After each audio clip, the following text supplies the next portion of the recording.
Independence is a core value in the GridFree community. Karen and Hayden are a fantastic example of this. Karen quit her job, bought a caravan and travelled around New Zealand and the UK for 5 years on her own. Hayden lived in a house bus. Together they now have a son, Reese, and live here in this beautiful tranquil spot in Ruapehu.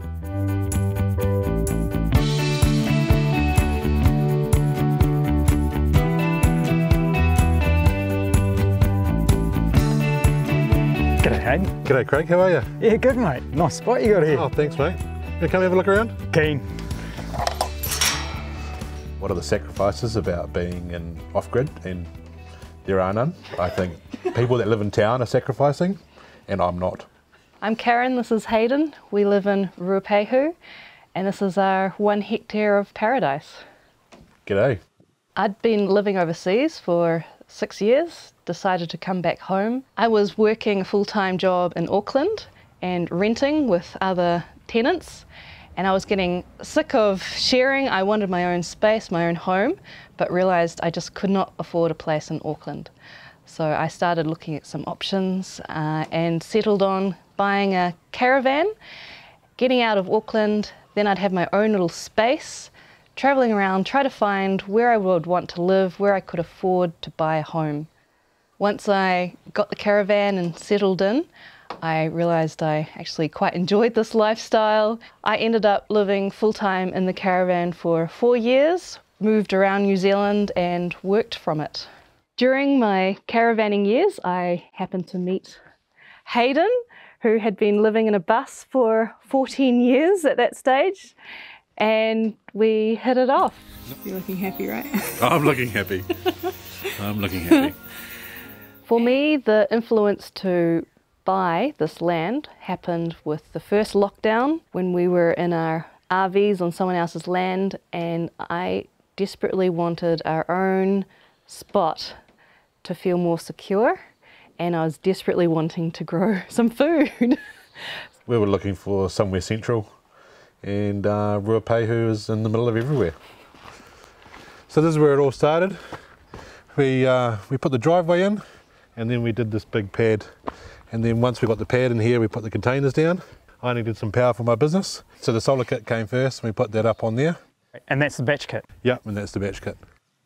I love looking out the window in the mornings and seeing our land with no other house in the way, watching the animals move around.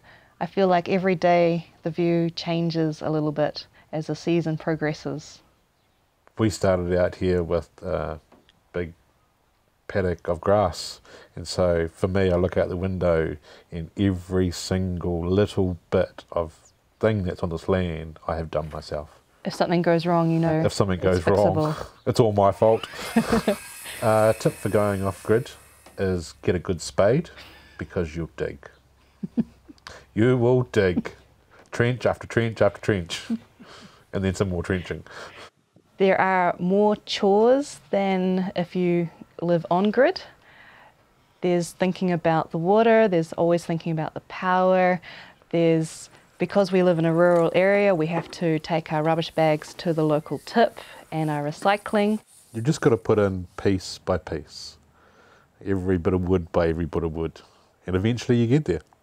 So after we lived at the workshop for a while, we made this pad up here. So and you lived in the caravan there, did you? Yeah, we lived in the caravan.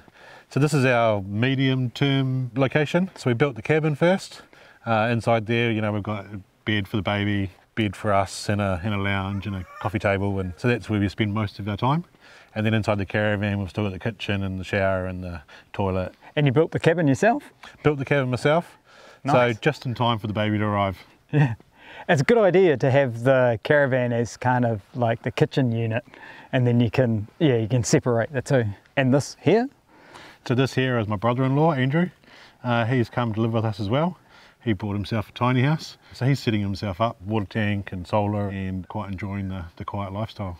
What I love about having my brother on the land is that he really gets to know Reese, he really gets to know his nephew and create a great bond. This is a great stepping stone for my brother because he wants to buy land of his own. He's been able to adapt from suburbia living to living off-grid, and it's just eased the progression for him before starting his own journey. So one thing that's changed for us from the moment that we stepped onto this property to the way I think about it now is every little piece I do dictates what I do next. And so in the beginning I started with, I'm going to plan it all out and have it all set on a plan and work to my plan for the whole area. But then as I did a little bit, I changed my mind and changed my mind and changed my mind. And it was that whole development of each little bit that dictated what I then wanted to do next.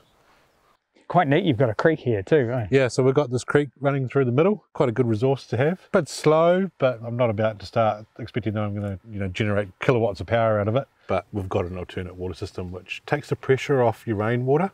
We have that backup source for our water blasting and gardening and washing and things like that. And so our utilising of the rainwater for our showers and cooking and potable water is not that intense because we have the stream as well. Locals in the area had warned us about the expense of power and had suggested to us to go solar. Well, I put the kit together with the instructions, but I found that all the components were so simple to put together anyway that it made life really easy. When we bought the first batch kit, it was just me and Hayden with a baby on the way. Since then it's expanded to Hayden's son Jack, and my brother has moved to the land. So we've found that the 4-panel batch kit is just not quite enough for the 5 of us. So that's why my brother has bought his own batch kit with the idea of buying some land one day and he can take everything with him and set up. I have found solar has given me the freedom to caravan and live wherever I want. You don't have to pay a bill and you don't have to rely on anybody else. It's been a really nice experience being aware of my power use and my water use. Eventually, using less power just becomes normal and you can't understand people living in cities why they use so much. So this is the mansion. We chose it for the view. It's not bad, eh? Not bad. So after we built the cabin, we then looked at what we're going to do for the house. I thought about whether we wanted to use the cabin and make it consented and then add a little bit to it to make the house. But we found that the extra cost of going to building a proper house was not actually going to be that much difference. And our main saving is the fact that I get to do it myself. And so even though I'm not a builder, in New Zealand you can build your own house if you're the property owner. Right. And you don't need a builder to come and do it and sign it off. So we save ourselves, just as much as the material costs in the labour of actually building it. And so we looked at it and decided that that was a better road to go down. And so did you get architectural plans? To make it easy, we went to the architect and we talked about, what my skill level was and that, what I was comfortable building, and then he sort of drew the plans. Yeah. And did you have building experience before this? So I did have building experience. I've done the cabins. When I've left school, I was a builder's labourer, so I learned a little bit, there. We had a child last winter and it came with its own challenges. Turning out with a newborn with just this cabin and a caravan in the middle of winter, it does get quite cold in Ruapehu in winter. It was easy.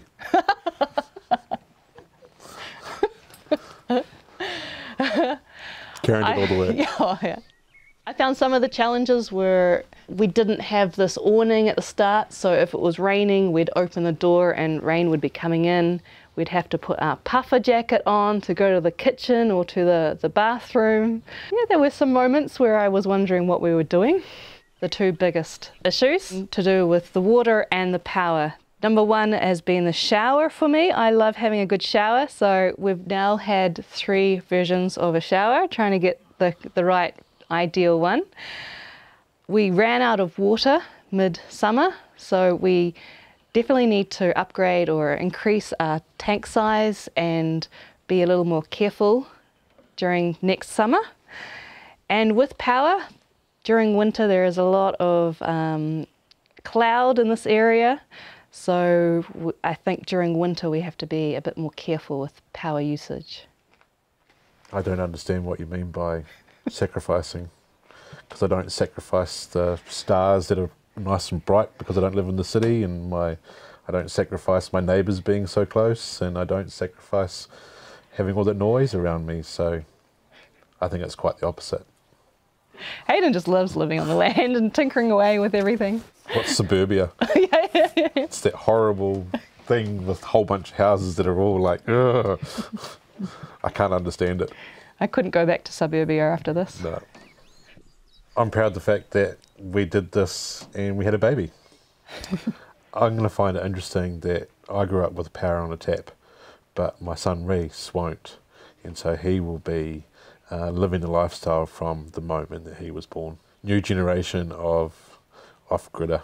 The next step with our journey is to finish building our home, and I want to start growing food from the land with fruit trees and vegetables, and getting more chickens, and a couple of sheep.